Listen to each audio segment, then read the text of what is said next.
Bonjour à tous. Aujourd'hui, je vais vous parler de la sélection génétique. Au sein d'une espèce, on observe une grande variabilité. Par exemple, si l'on compare des individus de familles différentes, on va voir que ces individus sont différents en taille, en longueur, en poids. Cette variabilité se distribue sur une courbe, cette courbe qu'on appelle une gaussienne ou courbe en chapeau.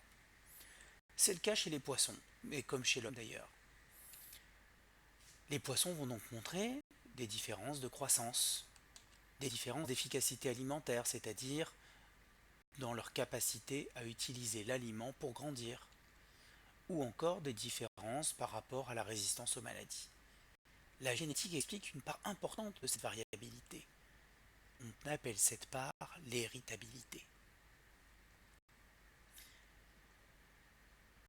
La sélection génétique va consister dans le fait d'identifier les animaux les plus performants et les faire se reproduire pour la nouvelle génération.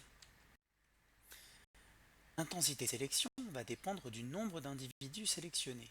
Par exemple, si l'on prend 40% de la population, on va avoir une intensité de sélection de 1.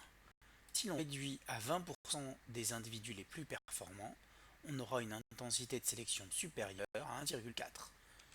Si on prend seulement 5% des individus, on aura encore une meilleure efficacité à 2,1. Plus le nombre d'individus sélectionnés va être petit, plus l'intensité de sélection va être forte. Mais attention, plus on augmente l'intensité de sélection, plus on gagne, mais plus on augmente le risque de consanguinité. Prenons cet exemple. À 20%, la moyenne de notre population, M1, à la génération suivante, va évoluer. L'amélioration de la moyenne va s'appeler le gain génétique. Ce gain est cumulable de génération en génération. Et c'est ce qui va nous montrer ce que l'éleveur va pouvoir gagner d'une génération à l'autre dans sa nouvelle population.